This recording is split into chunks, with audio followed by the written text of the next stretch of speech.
It's midday in Banjul, and from our studios MDI Road, this is the news. But first, the headlines. First Lady Madam Zainab Yahya Jammeh launches the Operation Save the Children Foundation 2016-2020 strategic plan at a symbolic breakfast meeting with partners. Members of a self-help community organization in Bakau benefit from a strategic training on ways of making the best out of a locally produced fabric. As the World Economic Forum in Davos holds sway, growing inequality and the wide gulf between the rich and the poor in developing countries steal the show. Red doors, bitter arguments and unwanted attacks. Authorities in the UK ordered a review on the supposed labels and colouring of the structures accommodating asylum seekers. Well, now viewers, these and other stories coming ahead this half hour. I am your presenter, TENENG GITTEH.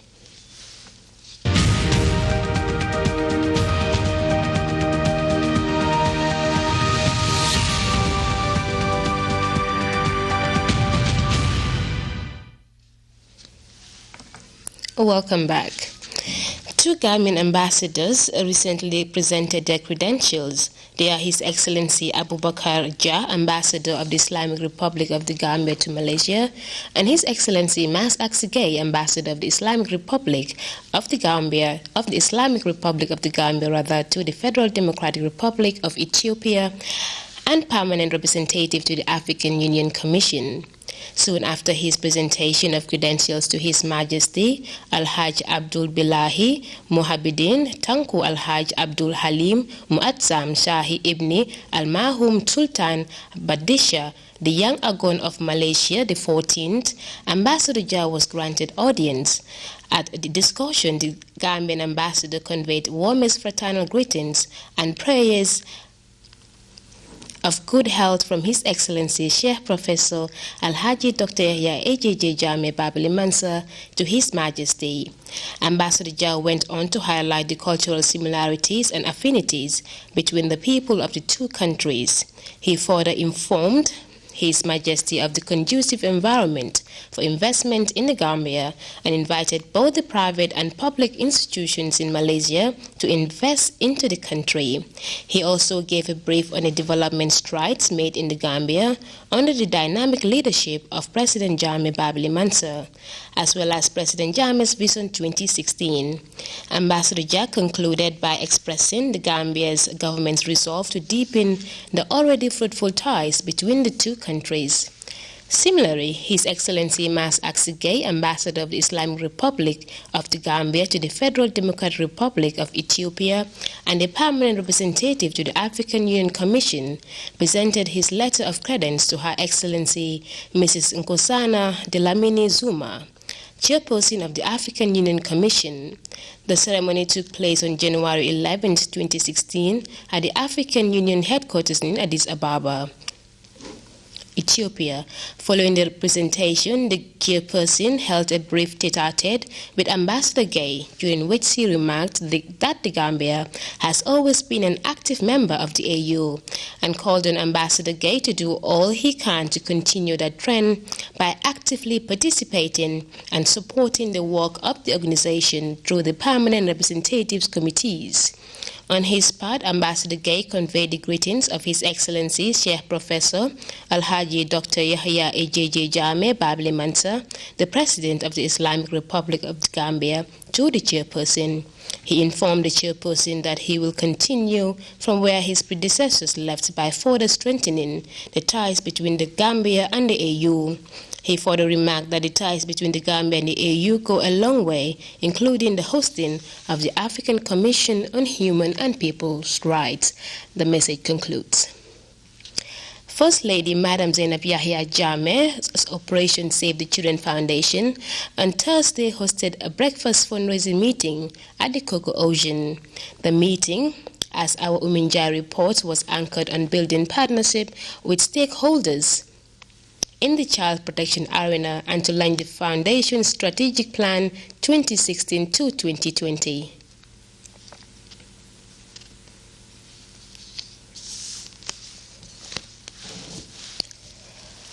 The Operation Save a Baby program Through the successes registered in the initiative, Her Excellency the First Lady established the Operation Save the Children Foundation. The project, since its establishment in November 2014, has its goal of ensuring holistic promotion and protection of children and ensuring that children receive equal rights and opportunities in all aspects. The foundation, since inception, has been closely collaborating with stakeholders in the child protection arena and has many achievements in its objectives. The Executive Director of Operations of the Children Foundation, while welcoming the guests to the breakfast meeting, recounted the many achievements registered by First Lady Madam Zainab Yahya Jammeh through her Operation Save a Baby initiative. Her Excellency the First Lady now wishes to galvanize support from friends like you to better improve the conditions of Gambian children. This is premised on her firm belief that children are like the seeds of progress, whose quality is a prerequisite for the healthy and luxuriant growth of the Gambia. It is Her Excellency's strong argument that a nation cannot prosper sustainably if it fails to invest in her children. Hence, the welfare of children matters a lot to Her Excellency. The breakfast meeting, hosted by First Lady's Operation Save the Children Foundation, saw the Vice President, Her Excellency Ajad Dr. Aissatou Njie Sedi, Cabinet Ministers, Service Chiefs, high-profile delegates, amongst many others, in the spirit of partnership, to formally launch the OSCF 2016-2020 Strategic Plan. The document that is being launched will serve as a framework of the organization's operation and to mobilize financial resources to supplement the Foundation's efforts to strengthen the capacity of the project to implement the programs in the strategic plan. Operation Save the Children Foundation is a brainchild of His Excellency the President, the Chief Patron and my loving husband, entrusted to my care and management as a registered non-profit organization. It is part of the institutional structure of my office, that is the Office of the First Lady. Its membership is open to all organizations, networks, and institutions that have children and women as their main focus. The OSCF Foundation has since its establishment been working closely with the Gambia government and has registered remarkable gains in different areas, particularly in the health and education sectors. In the education sector, we have been able through scholarship packages to complement His Excellency the President's initiatives, such as the Scholarship Trust Fund for Children and the Empowerment for Girls Education Project, as well as support to the Foundation for Women's Socio-Economic Advancement, a subsidiary of the Jammeh Foundation for Peace, which is His Excellency the President laudable charity. In the health sector, we have been able to institutionalize and expand the humanitarian services of Operation Save a Baby initiative throughout the country. The campaign on accelerated reduction of maternal mortality and the Gambia chapter of the Organization of African First Ladies. Such services include annually welcoming the newly born with gifts, financial assistance for their upkeep and education, the procurement of equipment for maternity care in hospitals and health centers, and support the organizations of people living with AIDS. The Foundation will also not relent in its efforts to supplement government's efforts to fight against hunger and the eradication of poverty through support to orphans and children with disabilities, as well as the protection of children from all forms of violence, abuse, exploitation, and neglect. Certificates and other gifts were presented to the goodwill ambassadors of the Foundation in recognition of their efforts towards the success of the organization. The stakeholders at the breakfast meeting promised to strongly collaborate with First Lady Jammeh's Foundation in key areas of child protection and development. This meeting, which attracted scores of diplomats, is certain to be the beginning of a fruitful partnership that is expected to have meaningful bearings on the lives of the future leaders of the country. Ominjai, GRTS. Members of Cabinet on Wednesday evening presented the produce from their farm to the President, His Excellency Sheikh Professor Alhaji Dr. Yaya Ejeje Jammeh Babili Mansa, in a short ceremony conducted at the State House grounds. A total of 84 bags of maize was produced from their farm in Jalambang, which was cultivated alongside the community. The President hailed the remarkable partnership between his ministers and the community of Jalamba, a partnership that will undoubtedly enhance the national food self-sufficiency drive. Maudou Jallo has more on that.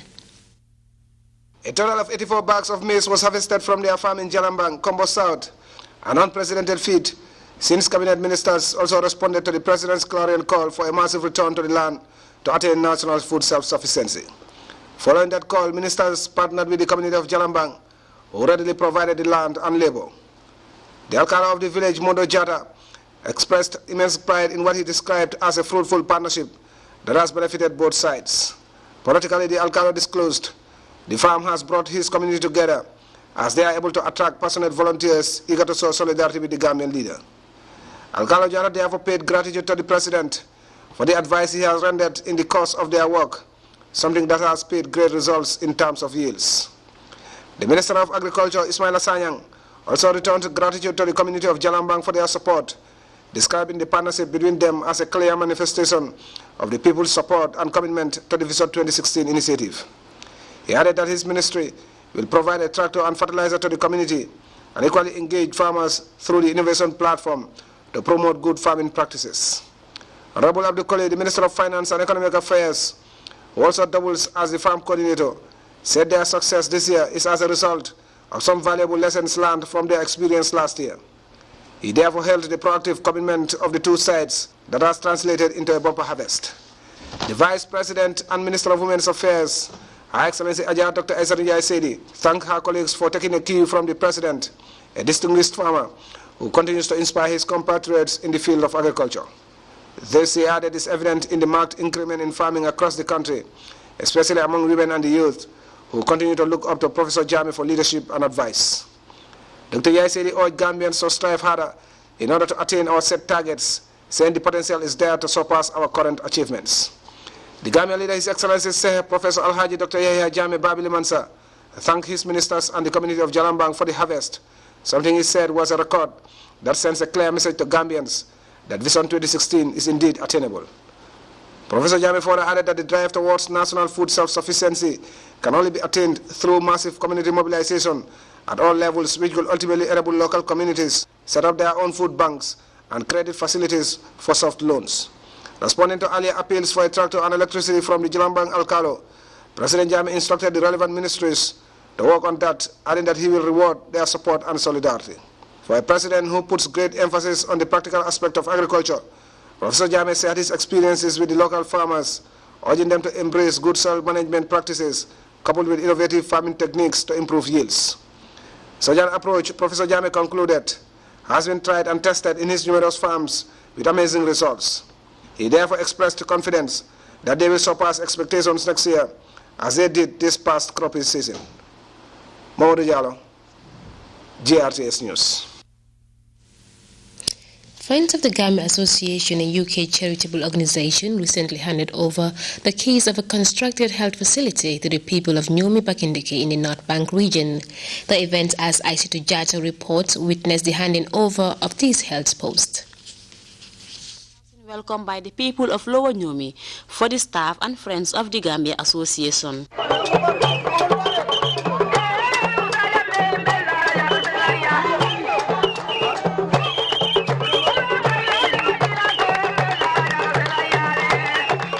The facility was funded by the group and its opening heralds a new beginning of the people of Bakindik, as the health post is expected to improve quality health service delivery to the people of the village and its satellite settlements. The project manager, Friends of the Gambia Association, said his group was motivated by a long-standing partnership between Friends of the Gambia and the people of Bakindik. The health post, he went on, will be equipped with the necessary medicine materials courtesy of the group. The regional health director of the North Bank region commended the philanthropist, saying that government cannot do it all alone. while calling on the donors to help provide a staff apartment for workers at the health center. Healthcare is very, very expensive, much more in developing countries. Our governments cannot do it all. That is why if you are in the advanced world, insurance will come in. So when people, philanthropics like this nature are coming up to help the poor people, definitely we are very much grateful about that. And it is only God the Almighty that can pay you, friends of the Gambia, but we don't have your reward. We cannot pay you. The alcalde of the village, Sitafa Jammeh, said this organization has been undertaking a number of activities in the Gambia. Key among them is the establishment of a health center. Other speakers, among them the district chief, also thanked the benefactors for contributing to development of the village. Aissatou Jatta, GRTS. They were quite satisfied with the nature of the training, since it will go a long way towards ensuring they are armed with lifelong vocational skills. Members of the New Day Makafo in Bakau New Town have been receiving training on tie and dye. We have more in this report by Aissatou Keta. The New Day Makafo in Bakau New Town recently concluded a 5-day training on tie and dye. The training is a sleep project under GAMWorks, partnering with the New Day Ma Women Kafo. This is the first time that the group has embarked on such a project. Hoja Fatou Fulanding spoke about the aims and objectives of the organization, which is geared towards creating self-employment skills. Fatou Fulanding was confident through these kinds of initiatives, women endowed with vocational skills will continue to provide much-needed support to their families. Alaji Bahum, the secretary of the KAFU, hailed the commitment of the members and went on to say that the association should work harder and strengthen the bond that binds them. Mariama Faye, the trainer, said she was encouraged and inspired about the comportment of the participants during the course of the training. Fatou Jiba, senior trainer from GAMWorks, urged the trainees to focus on their work and try to improve their skills. Those who are into production and value addition, so that we empower them by giving them a grant with 10% contribution by the group. Meaning any group who wants to benefit or who is currently a beneficiary has contributed 10% of your total budget towards the cost of your project. Mama Asira Diba, talking on behalf of the participants, said it's a great achievement to go through such trainings. She thanked the organizers for what she described as a big impact in their lives. Aissatou Keta, GRTS. The Ministry of Petroleum has issued a press release on the price of sand and its rates. It has come to the attention of the government that some unscrupulous people engaged in marketing sand are selling sand at unreasonably high prices without justification. The general public is hereby informed that following consultation with stakeholders, the government of the Gambia has determined that henceforth sand should be sold for the following stipulated prices in the following zones. In Banjo zone, maximum price for a 10 cubic meter truck is $7,000 a. Maximum price for an 11 cubic meter truck is $7,300 a, and maximum price for a 12 cubic meter truck is $7,500 a. In Bristol B zone, maximum price for a 10 cubic meter truck is $5,900 a.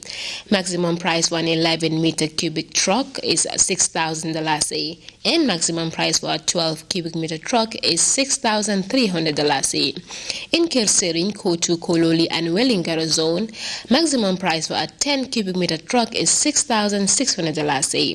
Maximum price for an 11 cubic meter truck is $6,800 a, and maximum price for a 12 cubic meter truck is $7,000 a. In Kanefing, Bakau, Old Josuang, and Serekunda zones, maximum price for a 10 cubic meter truck is $6,600 a.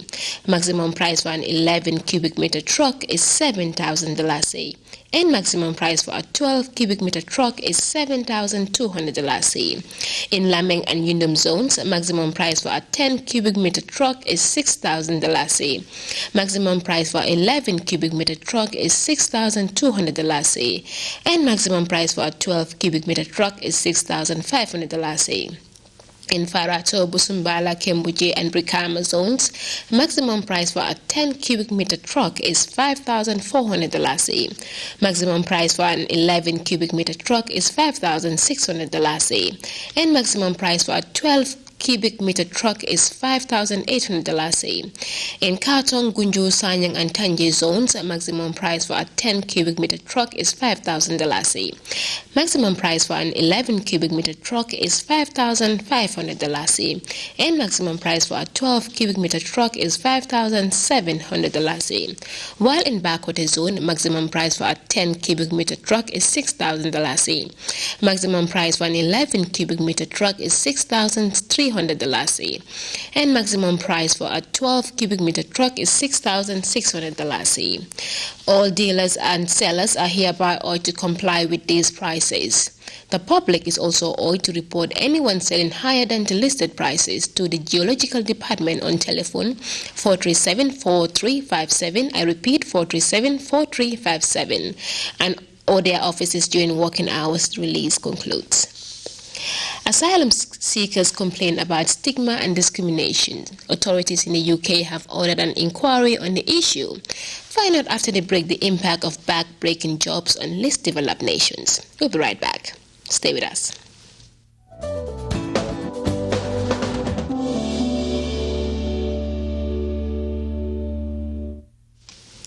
Welcome back.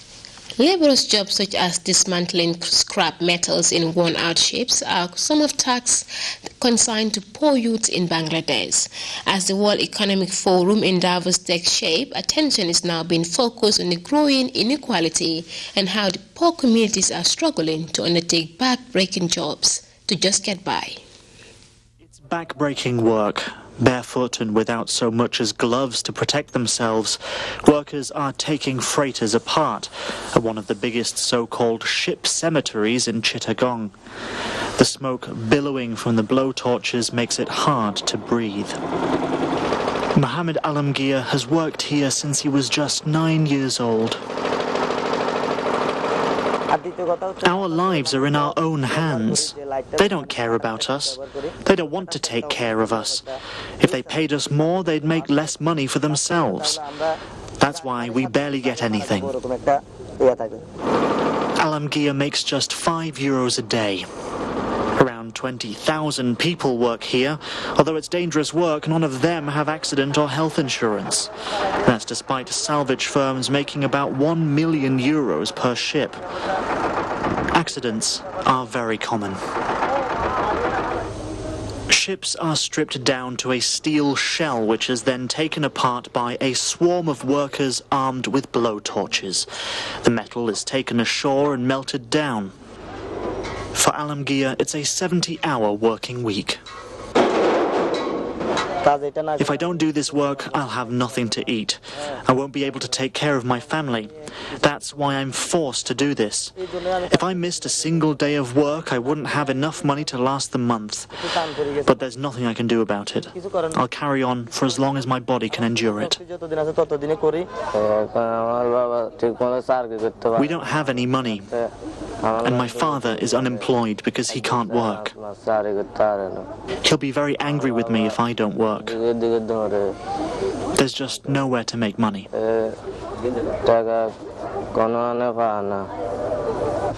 International Maritime Organization curbed the dangerous job of processing scrap in its Hong Kong Convention, but that's largely been ignored, having only been ratified by Norway, Congo, and France. The government has ordered a review, but the company at the center of the controversy has moved faster to clear its name. Asylum seekers in the United Kingdom have vehemently complained about the way they are being discriminated after they are put up in houses that are symbolically attracting unwelcome comments and criticism. Recently, certain elements in society have taken advantage of the structure and labeled to attack asylum seekers. CNN's Hala Garani picks up the rest of that story. To an outsider, these red doors may look like a cheery decoration, brightening the streets of this largely industrial town in northeast England. But to those who live behind them, it can feel like a target, as the majority belong to asylum seekers like 32-year-old Abdal al-Bashir. painting the door red, you telling everyone, I'm asylum seeker, I'm less person than anybody, and that I should be targeted. And that's what's happening. The allegations were brought to light by the Times of London, which found that many asylum seekers in the area have felt stigmatized by the red doors. I've seen the paint, but I don't know exactly what they mean, you know, I mean, but I know after a couple of days I know it's his target because there were foreign nationals in the streets, you know. After reports of arson, vandalism and intimidation, a local politician is bringing the issue to Parliament's front door and pointing a finger at the contractor, Joe Mast, in charge of housing asylum seekers in the area. Joe Mast has some 168 properties in 2 wards. 155 of them have their front doors to the street painted red. And this simply marks out those properties and their inhabitants for those with prejudicial motivations and evil intent. Something that the property owner denies. I don't think that really the average guy walking down the street would be able to distinguish between, to make any distinction between asylum houses used to house and other properties in the street particularly. The company that oversees Joe Mast and awarded the asylum housing contract for the area says there is no policy to house asylum seekers behind red doors, but promises to repaint the doors different colors. But are the door colors just the tip of the iceberg in communities like Middlesbrough, where the proportion of asylum seekers is the highest in Britain? That's what one local campaigner for refugees believes. There's other issues, other housing issues, like the shared rooms, that where people have to share a room where they've got no common language or faith or culture. There's the issue of them not having that forum to be able to take things forward. A problem that may go deeper than the paint on the front doors of a few hundred asylum seekers. Hala Garani, CNN, London. Well, now from the interesting report, we'll take our second break. Sports is next. Do stay tuned.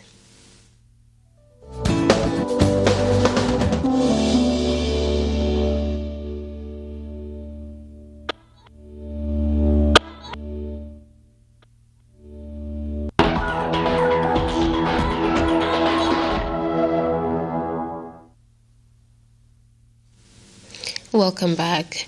KGH Football Academy has won the West Coast Inter-Region Academy Football Championship, beating Jarambamba Football Academy on the final of the maiden edition of the Youth Championship.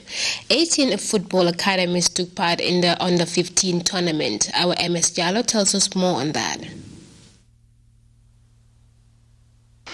KGH Football Academy came from behind to beat Jarambamba Football Academy 4-1 to win the first edition of the West Coast Region Inter-Football Academy Tournament. Substitute Yaya Danjo was the star of the show as he came off the bench to inspire his side to a remarkable comeback with a superb second-half hat-trick, which crowned the Lamin-based academy the Football Academy champions in the region.